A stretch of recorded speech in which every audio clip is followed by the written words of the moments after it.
بسم اللہ الرحمن الرحیم۔ گمنام ہیروز کے معزز ناظرین، السلام علیکم۔ آئیے چلتے ہیں کہانی کی طرف۔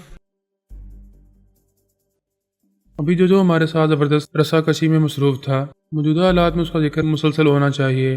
میں نوشے کے ساتھ جہاں ہوں وہاں کے حالات بیان کرنا بھی لازمی ہے۔ مقدر ہمیں وقت بے وقت بھٹکاتا رہتا ہے، پھر بھٹکاتے ہوئے ایسی جگہ پہنچا دیتا ہے جو توقع کے بالکل خلاف ہوتی ہے۔ اس وادی میں ہمارے دشمن پیدا ہو گئے تھے۔ وہاں کے جو زمیندار چائے کے باغات کے مالک تھے، وہ بظاہر چائے کے کاروباری تھے، لیکن پس پردہ اسمگلنگ کا دھندا کرتے تھے۔ تبت کی سمت سے آنے والے اسمگلر افیون اور چرس کا ذخیرہ لاتے تھے اور زمینداروں کے ذریعے بھارت کے اندرونی علاقوں تک اپنا مال پہنچاتے تھے۔ ایک بار میں نے خیال خوانی کے ذریعے پولیس پارٹی کو وہاں پہنچا دیا۔ انہوں نے اچانک ہی آ کر چھاپا مارا۔ تقریباً 5 لاکھ روپے کی افیون اور چرس برآمد ہوئی۔ انہوں نے پولیس کو 2 لاکھ روپے دے کر اپنی جان چھڑائی۔ ایک زمیندار نے دوسرے سے کہا کہ جوگی مہاراج تو سچ مچ بھگوان کا اوتار ہے یا پھر بہت بڑا بہروپیہ ہے۔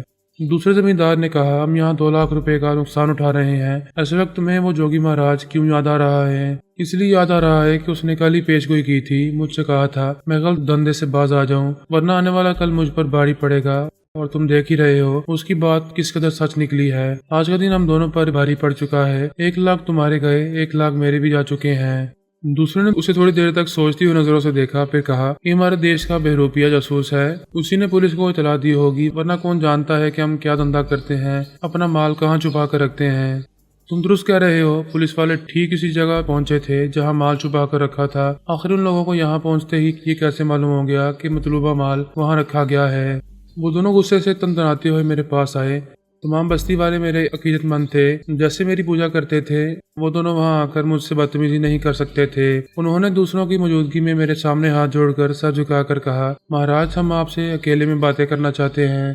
میں نے دوسرے عقیدت مندوں کو باہر جانے کے لیے کہا۔ جب وہ چلے گئے تو ایک زمیندار نے گھورتے ہوئے مجھے دیکھا، پھر پوچھا، سچ سچ بتاؤ تم کون ہو؟ تمہیں یہ کیسے معلوم ہو گیا کہ آج کا دن ہم پر بھاری پڑنے والا ہے؟ اس سے پہلے پولیس نے ہماری طرف کبھی رخ نہیں کیا۔ انہوں نے اچانک ہی آ کر چھاپا مارا ہے۔ ہمیں 2 لاکھ روپے کا نقصان ہوا ہے۔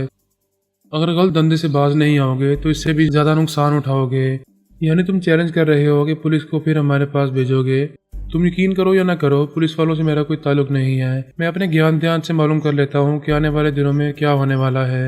ایک نے پوچھا، کیا ہونے والا ہے؟ دوسرے نے کہا، ہمارے بارے میں بولو، آنے والے دنوں میں ہمارے ساتھ کیا ہونے والا ہے؟ میں پہلے بھی کہہ چکا ہوں، اب بھی یہی کہتا ہوں، غلط دھندے سے باز نہیں آؤ گے تو آج سے تیسرے دن بہت بڑی مصیبت میں مبتلا ہو جاؤ گے۔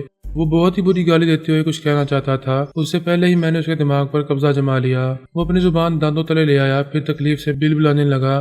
میں نے دوسرے زمیندار سے کہا، تمہارے پارٹنر کے منہ سے گالیاں نکلنے والی تھی، اس سے پہلے اس کی زبان زخمی ہو گئی ہے۔ تم دونوں اپنی بھلائی چاہتے ہو تو فوراً یہاں سے چلے جاؤ، ورنہ…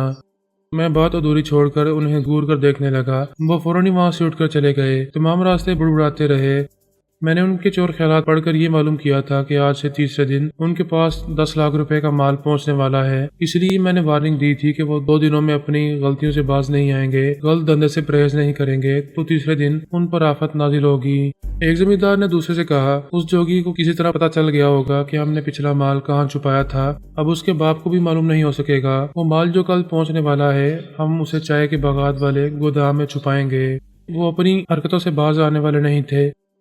اس رات جب وہ پولیس افسر گہری نیند میں تھا تو میں نے اس کے خوابیدہ دماغ میں آ کر اسے مخاطب کیا۔ وہ خواب کی اسکرین پر مجھے دیکھنے لگا۔ میں نے کہا، پچھلی بار میں نے بتایا تھا کہ افیون اور چرس کہاں چھپائی گئی ہے، اس کے بعد تمہیں 2 لاکھ روپے کا منافع ہوا تھا۔ اس بار شنیوار کی شام چائے کے باغات والے گودام میں جا کر چھاپا مارو، وہاں سے 10 لاکھ کا مال برآمد ہوگا۔ تم کم سے کم 5 لاکھ روپے ان سے وصول کر سکو گے۔ اس پر اچھے خاصے مسلح سپاہیوں کو لے جاؤ، وہ مقابلہ بھی کر سکتے ہیں۔ وہ دوسری صبح وہ سو کر اٹھا تو خواب یاد آ رہا تھا۔ پچھلی بار بھی اس نے مجھے خواب میں دیکھا تھا۔ اسے یقین نہیں آ رہا تھا کہ اس کا سپنا سچ ہوگا، لیکن میں اس کے دماغ پر قبضہ جما کر اسے کشا وہاں لے گیا تھا۔ اس بار وہ سوچ رہا تھا، پہلا خواب سچا تھا تو یہ دوسرا خواب بھی سچا ہوگا۔ مجھے شنیوار کی شام وہاں چھاپا مارنا چاہیے۔ وہ دونوں زمیندار مطمئن تھے کہ ان کے مال تک کوئی نہیں پہنچ سکے گا، لیکن میری پیشگوئی کے مطابق تیسرا دن ان پر بھاری پڑ گیا۔ وہ افسر مسلح سپاہیوں کے ساتھ وہاں آیا اور سیدھا اسی گودام میں پہنچ کر بولا، اسے کھولو، تمہارے پاس نئے مال کی کھیپ آئی ہے۔ دونوں زمینداروں کے ہاتھ پاؤں پھول گئے۔ انہوں نے کہا، یہاں صرف چائے کی پتیاں پڑی ہوئی ہیں، کوئی ایسا ویسا مال نہیں ہے، آپ کو غلط اطلاع دی گئی ہے۔ اگر اطلاع غلط ہوگی تو ہم تلاشی لینے کے بعد ناکام لوٹ جائیں گے۔ दोनों जमींदारों ने बेबसी से एक दूसरे की तरफ देखा। फिर एक ने कहा, आप ख्वामख्वाह तलाशी लेने की जहमत करेंगे, ऐसा करें हमसे 1 लाख रुपए लें और चले जाएं। वो इनकार में सर लाकर बोला, हरगिज नहीं, इस बार मैं 5 लाख रुपए लूंगा या फिर माल के साथ तुम्हें गिरफ्तार करके ले जाऊंगा। वो दोनों उसे समझाते रहे, 2 लाख फिर 3 लाख देकर टालने की कोशिशें करते रहे, लेकिन मैं अफसर के अंदर था। वो मेरी मर्जी के मुताबिक अपनी जिद पर अड़ा हुआ था। उसने सख्ती से कहा, अब मुझसे बहस ना करना, आगे कुछ बोलोगे तो मैं हाथों में हथकड़ियां डाल दूंगा। उन्होंने मजबूर होकर कहा, ठीक है, आप यहाँ इंतजार करें, हम अपने घरों से रकम लेकर आते हैं। उन्होंने तय किया कि दोनों जमींदार अपने अपने घरों से 2.5 लाख रुपए लेकर आएंगे, लेकिन जब वो घर पहुंचकर अपनी तिजोरी से रकम निकालने लगे तो मैं बारी बारी उनके दिमागों में पहुंच गया। उन्होंने गायब दिमाग बना दिया। वो 2.5 लाख की जगह 5-5 लाख रुपए अपने बैग में रख कर ले आए। इस तरह वो 5 लाख की जगह 10 लाख अदा कर रहे थे। उन्होंने अफसर के सामने 2 बैग रखते हुए कहा, ले ये रकम गिनने। अफसर ने मेरी मर्जी के मुताबिक कहा, मेरे पास गिनने का वक्त नहीं है, रकम ठीक ही होगी। ये कहकर वो बैग उठाकर वहां से जाने लगा। उन दोनों ने उसके पीछे चलते हुए पूछा, एक बात बताते जाएं, आपको ये कैसे मालूम हो जाता है कि हमारे पास नए माल की खेप आई है और हमने उसे कहाँ छुपाया है? उसने कहा, मुझ पर जोगी महाराज का आशीर्वाद है, वो ख्वाबों में आकर मुझे बताते हैं और मैं यहाँ पहुँच जाता हूँ। ये सुनते ही वो दोनों सर से पांव तक सुलग गए। उन्होंने पुलिस अफसर के जाने के बाद फैसला किया कि मुझे जिंदा नहीं छोड़ेंगे, मेरे कॉटेज को आग लगा देंगे। अब से पहले एक बनिए धर्मदास ने भी यही किया था। वो मेरे कॉटेज को आग लगवाना चाहता था, मैंने जवाबन उसके गोदाम में आग लगवा दी। इस बार भी मैं उनके चाय के बागात में आग लगा सकता था, लेकिन उस रात अली असदुल्लाह तबरेज़ी ने कहा, वो जगह छोड़ दो, राजस्थान के इलाके में जाओ, यहाँ तुम्हारा काम खत्म हो चुका है। उन्होंने मुख्तसर सी हिदायत की, फिर मेरे दिमाग से चले गए। मैंने अनुशे से कहा, अपना जरूरी सामान सफरी बैग में रखो, हम रात के वक्त यहाँ से निकलेंगे। उन दोनों जमींदारों ने अपने मातहतों को हुक्म दिया था कि आज आधी रात के बाद वो मेरे कॉटेज में आग लगा देंगे और मुझे इसके अंदर जलकर मरने के लिए छोड़ देंगे। जब मैं आधी रात से पहले अनुशे के साथ कॉटेज से निकला तो दूर दूर के मकानों में बत्तियां बुझ चुकी थी। कोई हमें वहां से जाते हुए देख न सका। मारे जाने के 1 घंटे बाद दुश्मनों ने उस कॉटेज में आग लगवा दी। उसकी खिड़कियां और दरवाजे बंद थे। उन्होंने जान कर नहीं देखा कि हम मौजूद हैं या नहीं। उन्हें यकीन था कि जोगी महाराज अपनी नन्ही देवी के साथ सो रहे हैं। वो आग लगाने के बाद दूर जाकर थोड़ी देर तक देखते रहे। जलते हुए कॉटेज से कोई बाहर नहीं आया तो उन्होंने समझ लिया कि हम अंदर जल कर मर गए हैं। जब कॉटेज पूरी तरह जलने लगा तो उसकी रोशनी वादी में दूर दूर तक फैलने लगी। गांव वाले उठ गए, शोर मचाने लगे, जोगी महाराज का कॉटेज जल रहा है, दौड़ो आग बुझाओ। सभी अपने अपने घरों से बाल्टी और मटकों में पानी भर भर कर लाने लगे। आग बुझाने की कोशिशें करने लगे। आग ऐसी तेजी से भड़क रही थी कि शोले आसमान से बातें करते दिखाई दे रहे थे। औरतें, मर्द, बच्चे, बूढ़े सभी रो पड़े। देखते रहे और रोते रहे। रोते रोते कहते रहे, ना महाराज बाहर रहे हैं, ना नन्ही देवी दिखाई दे रही है। हे राम, वो बेचारे जिंदा जल रहे हैं। एक बूढ़े ने रोते हुए कहा, चुप हो जाओ, हमारे जोगी महाराज को कुछ नहीं होगा, वो भगवान का अवतार है, उन्हें आग छू भी नहीं सकती। तुम सब देख लेना, जब आग बुझ जाएगी तो वो अपनी नन्ही देवी के साथ उस राख के ढेर से चलते हुए हमारे पास आएंगे और हमेशा की तरह हमारे सरों पर हाथ रखेंगे। मैं और अनुशे इस बस्ती से बहुत दूर निकल आए थे। शिमला जाने के लिए वहाँ से रात को बस नहीं चलती थी। मैंने पहले ही एक जमींदार के ड्राइवर को अपना अलाकार बनाकर रखा था। उधर वो लोग उससे दुश्मनी में मसरूफ थे। इधर ये ड्राइवर मेरे लिए गाड़ी ले आया था। मैं अनुशे के साथ पिछली सीट पर बैठकर शिमला की तरफ चल पड़ा। कॉटेज की आग कई घंटों तक भड़कती रही, फिर रफ्ता रफ्ता मदम पड़ गई। सुबह होते होते आग बुझ गई। बस्ती वालों ने भी पानी फेंक फेंक कर रही से ही आग बुझाई। फिर उस राख के ढेर में हमारी जली हुई लाशें तलाश करने लगे। हम वहाँ होते तो मिलते। उन्हें एक जला भुना चिड़िया का बच्चा भी नहीं मिला। अब वो इत्मीनान से राम नाम जपने लगे, कहने लगे, हमारे महाराज सचमुच भगवान के अवतार है। भगवान ने उन्हें जलने मरने से बचा लिया है, उन्हें नन्ही देवी के साथ जिंदा आसमान पर उठा लिया है। वो खुश हो रहे थे और बड़े दुख से सोच रहे थे कि जोगी महाराज फिर वापस आएंगे या नहीं। मरने वाले कभी वापस नहीं आते, लेकिन उन्हें तो जिंदा उठाया गया है, शायद वो वापस आ जाएं। वो सब हमारे लिए नेक जज्बात रखते थे, दिल से हमारे अकीदतमंद थे, हमारे बारे में तरह तरह की बातें कर रहे थे। ऐसे वक्त वो दोनों जमींदार और तिब्बत की सीमा से आने वाले स्मगलर वहां पहुंच गए। मैं और अनुशे उनके दिमागों पर मुसल्लत थे। वो सब ऊंचे टीले पर मेरे कॉटेज के पास आकर रोने लगे, सीना पीट कर कहने लगे, हाय हाय, हमने ये क्या किया। जमींदारों ने कहा, बस्ती के लोगों, इस कॉटेज में हमने आग लगवाई थी, हमने इन्हें जिंदा जलाकर मार डाला है।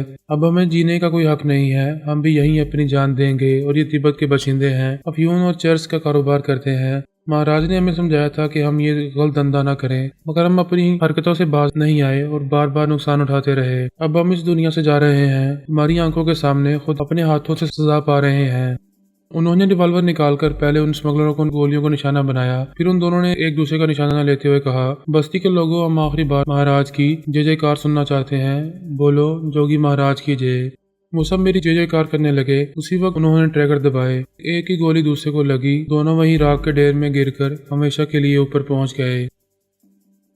मैं अनुषा के साथ शिमला पहुंच गया था। हम एयरपोर्ट के वेटिंग रूम में बैठे अपनी फ्लाइट का इंतजार कर रहे थे। हमारे सामने वाले सोफे पर एक 30 वर्ष का जवान सर झुकाए बैठा हुआ था। मैंने उसकी तरफ तवज्जो नहीं दी। कोई खास बात मुतवज्जो करने वाली हो तो अनुषा को कुदरती तौर पर इशारा मिल जाता है। वो मेरे करीब जरा झुकते हुए सरगोशी में बोली, ग्रैंडपा, वो जो सामने जो जवान बैठा है उसके ख्यालात पढ़ें। मैंने कहा, मैंने अभी तक उसकी आवाज़ नहीं सुनी, उसे मुखातिब करना होगा। इसकी ज़रूरत नहीं है, आप मेरे अंदर आएँ। मैं उसके दिमाग में पहुंचा। उसने मुझे सामने वाले जवान के अंदर पहुंचा दिया। वो बहुत मगमूम था। उसकी महबूबा को अगवा कर लिया गया था। पुलिस और इंटेलिजेंस वाले उसे तलाश करते करते थक हार गए थे। उसकी वापसी की उम्मीद नहीं रही थी। वो जवान वहाँ बैठा सदमे से टूट रहा था और उसे याद कर रहा था। उसके ख्यालात बता रहे थे कि उसकी महबूबा की और 5 बहनें थीं। एक रात अचानक ही उन 6 बहनों को बेवक्त वक्त अगवा किया गया था। 6 जवान लड़कियों को एक ही घर से अगवा करना कोई मामूली बात नहीं थी, लेकिन ना तो कोई शोर हंगामा हुआ और ना ही बस्ती वालों को खबर हुई थी। वो 6 बहनें ऐसी खामोशी से गायब हुई थी जैसे उन्हें बेवक्त वक्त जमीन निकल गई या आसमान खा गया हो। वो सोच रहा था और उन 6 लड़कियों के बाप को कोस रहा था। उनके बाप का नाम मुरलीधर था। वो जयपुर शहर का बहुत बड़ा महाजन था। शहर से दूर एक बस्ती में रहता था। वहाँ उसके अनाजों का गोदाम था। शहर से दूर रहने के बायस अखराजात कम होते थे। वो बहुत ही कंजूस था। अपनी बेटियों की शादियां नहीं होने देता था। उनकी शादियां होती तो हर बेटी को लाखों रुपए का जहेज देना पड़ता। वो घाटे का सौदा नहीं करना चाहता था। कभी कभी उन सब से कहता था, मेरे घर में क्यों पैदा हो गई और पैदा होकर जवान क्यों हो गई, और जवान हो गई हो तो मर क्यों नहीं जाती, किसी के साथ भाग क्यों नहीं जाती। उसकी सबसे छोटी बेटी निर्मला उस जवान की महबूबा थी। उसकी उम्र 25 वर्ष थी। इस हिसाब से बाकी 5 बहनों की उम्र का हिसाब किया जाता तो वो बेचारियां 30, 32, 36 और 40 वर्ष की उम्र को पहुंच रही थी और अब तक बिन ब्याही बैठी हुई थी। इस बार उस जवान ने निर्मला को पैगाम भेजा था, जब तुम्हारा बाप कहता है किसी के साथ भाग जाओ तो मैं तुम्हें भगा कर ले जाने आ रहा हूँ। तैयार रहो, हम कहीं जाकर किसी मंदिर में शादी कर लेंगे। उस जवान ने बड़ी हसरत से गहरी सांस लेते हुए अपने पास रखी हुई एक डायरी को देखा, फिर उसे उठाकर खोला। अंदर निर्मला की एक तस्वीर रखी हुई थी। उसने उस तस्वीर को उठाकर बड़ी मोहब्बत से देखा, उसे चूमा, फिर सीने से लगा लिया। अनुषा ने कहा, ग्रैंडपा, आला हजरत ने मुझे गैर जरूरी मामलात में ख्याल खानी करने से मना किया है। ताकीद की है कि मैं कभी कुदरती मामलात में मुदाखलत ना करूं। आप उस बेचारे की मदद करें। पुलिस और इंटेलिजेंस वाले उसकी महबूबा को तलाश करने में नाकाम हो रहे हैं। आप उसके लिए बहुत कुछ कर सकते हैं। मैंने उस जवान के दिमाग पर कब्जा जमाया। उसने अपनी जगह से उठकर निर्मला की तस्वीर मुझे पेश की। मैं उसे देखने लगा। वो बहुत अच्छी खूबसूरत सी लड़की थी। मैं उस तस्वीर की आंखों में आंखें डालता हुआ उसके दिमाग में पहुंच गया। वो जिंदा सलामत थी, एक ऐसे वसी और रेज कमरे में थी जिसकी दीवारें पत्थरों और चट्टानों से तराशी गई थी। छत भी चट्टानों और पत्थरों की बनी हुई थी। उसके ख्यालात ने बताया कि 3 अजनबियों ने उन 6 बहनों को अगवा किया था। किस तरह किया था वो ये न जान सकी क्योंकि बेहोश थी। उनमें से 3 बहनों को कई मन अनाज के साथ कहीं भेज दिया गया है। निर्मला अपनी 2 बहनों के साथ एक तहखाने में है। वो तीनों अफराद भी वहीं तहखाने में उनके साथ रहते हैं। ऐसे अवस परस्त हैं कि तीनों बहनों को बुरी तरह इस्तेमाल करते हैं। वो किसी एक के लिए मुख्तस नहीं है, आपस में उनका तबादला करते रहते हैं। मैंने उनके जहन में सवाल पैदा किया, आखिर वो तीनों कौन है? अयाशी के अलावा वो दिन रात क्या करते हैं? उसकी सोच ने जवाबन कहा, वो तीनों कोई बहुत ही ज़हीन साइंसदान मालूम होते हैं। उनके पास अजीबोगरीब मशीनें हैं। उन्होंने हमें बताया है वो किसी सियारे से आए हैं। ये बात इसलिए बताई गई है कि हमारे जरिए उनका राज फाश नहीं होगा, क्योंकि हम कभी उस तहखाने से बाहर जाकर सूरज की रोशनी नहीं देख पाएंगी। उसके ये ख्यालात पढ़ते ही मैं एकदम से चौंक गया, सीधा होकर बैठ गया। निर्मला मेरी मर्जी के मुताबिक उस कमरे से चलती हुई तहखाने के दूसरे हिस्सों से गुजरने लगी। मैंने उसके जरिए वहाँ अजीबोगरीब मशीनें देखी। फिर वो ऐसे हिस्से में पहुंची जहाँ वो तीनों बैठे हुए थे। उनमें से एक ने पूछा, तुम यहाँ क्यों आई हो? उसकी आवाज़ सुनते ही मैं फिर एक बार चौंक गया। जो क्रांते बोल रहा था। मैंने खुश होकर अनुषा को देखा, फिर उसके हाथ को थाम कर कहा, बेशक आला हजरत ने बहुत सोच समझकर तुम्हें मेरे पास भेजा है। तुम्हारी वजह से मैं इस वक्त जो क्रांति की खुफिया पनाहगाह में पहुंच गया हूँ। खुदा की कसम, अब मजा आएगा। जब मैं अनुषा के साथ वादी में था और जनाब अली असदुल्लाह तबरेज़ी ने मुझे राजस्थान के इलाके में जाने की ताकीद की थी, अभी मैं समझ गया था कि वहाँ जरूर कुछ अहम मामलात पेश आएंगे, लेकिन ये सोच भी नहीं सकता था कि इतनी जल्दी अचानक ही जो क्रांति की खुफिया पनाहगाह का सुराग मिल जाएगा। सिर्फ सुराग ही नहीं मिला था, बल्कि इंतहाई खुशी और कामयाबी की बात यह थी कि मैं निर्मला के अंदर जाकर जो की खुफिया पनाहगाह तक भी पहुंच गया था। اندھا کیا چاہے دو آنکھیں، اور میں خیال خانی کی آنکھوں سے اس تہہ خانے میں جوجو کے علاوہ گواگو اور جانا کو بھی دیکھ رہا تھا۔ اسے کہتے ہیں کسی کی خوش بختی اور کسی کی بدبختی۔ وہ بدبخت لوگ بابا صاحب کے دائرے کا دروازہ کھلوانا چاہتے تھے، اس کے برعکس ان کی پناہ گاہ کا چور دروازہ کھل گیا تھا، مگر وہ اپنی جگہ بے خبر اور مطمئن بیٹھے ہوئے تھے۔ انہیں بڑا ناز تھا کہ وہ دوسروں کو ننگا کر سکتے ہیں، انہیں کوئی بے لباس نہیں کر سکتا۔ اب تو ہم انہیں ننگا نچانے والے تھے۔ میں نے انوشے کو اس کامیابی کے متعلق بتایا تو وہ خوشی سے کھل گئی۔ میرے ذریعے وہ بھی نرملا کے اندر آئی، وہاں اس کی دو بہنیں اور تھیں۔ ہم بڑی خاموشی سے ان کے اندر بھی پہنچ گئے۔ باقی وہ تینوں یوگا کے ماہر تھے، میں نے ان کے دماغوں کو نہیں چھیڑا، خواہ مخواہ وہ سانسیں روک لیتے اور قریب آنے والے خطرے کی بو سونگھ لیتے۔ انوشے روحانی ٹیلی پیتھی کے ذریعے ان کے اندر کسی وقت بھی پہنچ سکتی تھی۔ اس نے پہلے بھی جوجو کی آواز سنی تھی، لیکن جناب علی اسد اللہ تبریزی نے اسے محدود خیال خوانی کی اجازت دی تھی۔ اس نے کہا گرینڈ پا، اعلیٰ حضرت نے تاکید کی ہے، میں اپنے طور پر کوئی بھی کارروائی نہیں کر سکتی، کسی دشمن کے دماغ میں جا کر اس کے معاملات میں مداخلت نہیں کر سکتی، لیکن جب وہ آپ کے لیے بہت بڑا مسئلہ بن جائیں گے اور آپ کو ان سے نمٹنے کا کوئی راستہ نہیں ملے گا، تب میں آپ کی خاطر روحانی ٹیلی پیتھی کا سہارا لیتی رہوں گی۔ میں نے اس کے شانے کو تھپکتے ہوئے کہا، ٹھیک ہے دادا کی جان، تم فضائی سفر کو انجوائے کرو، میں اپنے طور پر مصروف رہوں گا۔ ہم جہاز میں آ کر بیٹھ گئے تھے۔ راجستھان کے شہر جے پور کے لیے پرواز کرنے والا تھا۔ میں خیال خوانی کی پرواز کرتا ہوا پھر نرملا اور اس کی بہنوں کے پاس پہنچ گیا۔ تھوڑی دیر پہلے نرملا میری مرضی کے مطابق اپنے کمرے سے نکل کر تہہ خانے کے مختلف حصوں سے گزرتی رہی تھی، اور میں اس کے ذریعے وہاں کے مناظر دیکھ کر سمجھنے کی کوشش کر رہا تھا کہ وہ پتھروں اور چٹانوں کی چار دیواری میں کہاں پہنچی ہوئی ہے۔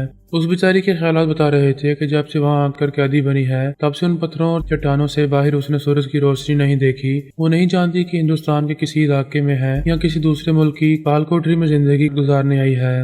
اس کی دو بہنیں بملا اور ارمیلا بھی اپنے ان سیاحتوں سے وہاں کے بارے میں کچھ معلوم نہیں کر پائی تھیں۔ جب نرملا وہاں کے مختلف حصوں سے گزرتی ہوئی جوجو گوا گوا اور جانا کے وسیع اور عریض کمرے میں پہنچی تو جوجو نے پوچھا، تم یہاں کیوں آئی ہو؟ وہ خود نہیں جانتی تھی کہ تہہ خانے میں کیوں بھٹک رہی ہے۔ اس نے میری مرضی کے مطابق کہا، میرا دل گھبرا رہا ہے، اس تہہ خانے میں گھٹن سی ہو رہی ہے، ادھر ادھر جا کر دل بہلا رہی ہوں۔ جنا نے کہا، تمہیں یہاں پر کتنے دن ہو چکے ہیں، اب تمہیں یہاں کا عادی ہو جانا چاہیے۔ ایسے وقت اس کی دونوں بہنیں بھی وہاں آ گئیں۔ ارمیلا نے کہا، جوجو تم نے وعدہ کیا تھا مجھے تھوڑی دیر کے لیے کھلی فضا میں لے جاؤ گے اور سورج کی روشنی دکھاؤ گے، بھگوان کے لیے ہمیں کچھ دیر تک کھلی فضا میں سانس لینے دو۔ جوجو نے کہا، میں اپنا وعدہ پورا کروں گا، مگر ابھی حالات موافق نہیں ہیں، ہم تمہیں باہر نہیں لے کر جا سکتے۔ وہ بولی، حالات تمہارے موافق نہیں ہیں پھر بھی تم تینوں باہر جاتے رہتے ہو۔ بملا نے کہا، ہمیں تو یہاں پتہ ہی نہیں چلتا کہ کب دن نکلتا ہے کب رات ہوتی ہے، میں تو گھبرا کر مر جاؤں گی۔ وہ گوا گوا کی داشتہ تھی۔ جوجو نے مسکرا کر کہا، بملا مرنے کی بات نہ کرو، اگر واقعی مر جائے گی تو تجھے باہر پھینک کر دوسری لانی ہوگی، مگر انسانی آبادی میں جا کر کسی عورت کو اٹھا کر لانا ایک مسئلہ ہے، ہم کسی کی نظروں میں نہیں آنا چاہتے۔ جوجو نے کہا، تم بہنوں کی وجہ سے ہم جے پور اور اس کے آس پاس کی بستیوں میں نہیں جا سکتے، پولیس اور انٹیلیجنس والے ہمیں تلاش کر رہے ہیں۔ تم میرے بستر پر آتے ہو تو بڑی ڈینگیں مارتے ہو کہ یہاں کی سپر پاور اور بڑے بڑے ملکوں کے اکابرین کو اپنا غلام بنا چکے ہو، اتنے بڑے لوگوں کے آگے یہاں کی پولیس اور انٹیلیجنس والے کچھ نہیں ہیں، کیا یہاں حکومت نہیں کر سکتے، ہمیں ڈنکے کی چوٹ پر باہر کھلی فضا میں نہیں لے کر جا سکتے۔ وہ بولا، تم نہیں سمجھو گی، حکمران تعداد میں چند ہیں، انہیں تابعدار بنا کر کنٹرول کیا جا سکتا ہے، لیکن عوام لاکھوں کروڑوں کی تعداد میں ہوتے ہیں، یہاں کی عوام ہماری برتری قبول نہیں کریں گے، ہم روپوش رہ کر ہی ان پر حاوی ہوتے رہتے ہیں۔ ارمیلا نے کہا، تم سب اپنے معاملات میں بہت مصروف رہتے ہو، اس لیے تمہیں گھٹن نہیں ہوتی، یہاں مرضی سے وقت گزارتے ہو، ایک طریقے سے ہمارا وقت بھی اچھا گزر سکتا ہے۔ ہاں بولو، کیا چاہتی ہو؟ یہاں تہہ خانے کے اندر تمہاری ہر ضرورت ہر خواہش پوری کی جائے گی۔ وہ تینوں بہنیں میری مرضی کے مطابق بول رہی تھیں۔ میں چاہتا تھا کہ وہاں ان سیاروں والوں کی دن رات کی مصروفیات معلوم کرتا رہوں، یہ اسی وقت ممکن ہو سکتا تھا جب وہ تینوں بہنیں ان کی مصروفیات کے وقت ان کے آس پاس رہا کرتیں، یوں میں ان کے اندر رہ کر اپنا مقصد حاصل کر سکتا تھا۔ ارمیلا نے کہا، تم اپنے معاملات میں مصروف رہتے ہو، ایسے وقت مجھے بھی اپنے ساتھ رکھا کرو۔ نرملا نے کہا، جانا میں بھی تمہارے ساتھ ساتھ رہنا چاہتی ہوں۔ بملا نے گوا گوا سے کہا، اور میں بھی تمہارے ساتھ رہوں گی تو دل بہلتا رہے گا۔ ارمیلا نے کہا، اس طرح ہم تم تینوں کو چائے پلا کر تمہاری خدمت کر کے تمہیں فریش رکھا کریں گے۔ جوجو نے ہنستے ہوئے کہا، یہ تینوں ہماری دیوانی ہے، ایک پل بھی ہمارے بغیر رہنا نہیں چاہتی۔ جانا نے کہا، چلو اچھا ہے، یہ ہمارے ساتھ ماتحت بن کر کام کرتی رہیں گی۔ میں نے انہیں اپنی نظروں میں رکھنے کے لیے کسی حد تک راہ ہموار کر لی تھی، پھر بھی فوری طور پر مزید کامیابیاں حاصل نہ ہو سکیں، کیونکہ وہ کسی قدر محتاط بھی تھے۔ برینڈ ماسٹر اور اکابرین کے معاملات پر اپنی عورتوں کے سامنے سیارے کی ناسمجھ میں آنے والی زبان بولتے تھے۔ मैं बहुत पहले अकाबरीन को बड़ी राजदारी से अपना मामूल और ताबेदार बना चुका था। उनके अंदर पहुंचकर दोजो वगैरह की मसरूफियात को समझ लेता था और बहुत ज़रूरी होता तो अनोशे की रूहानी टेलीपैथी के जरिए ब्रेन मास्टर और दूसरे योगा जानने वाले के अंदर पहुंच जाया करती थी। लेकिन जब वो अपनी मखसूस जुबान में हमारे खिलाफ प्लानिंग करते थे तो मैं उनकी बातें समझ नहीं पाता था। अनुशा कहती थी कि ग्रैंडपा, आला हजरत फरमाते हैं दुश्मनों का हर भेद मालूम करना जरूरी नहीं है, आप रफ्ता रफ्ता बहुत कुछ मालूम करते रहेंगे।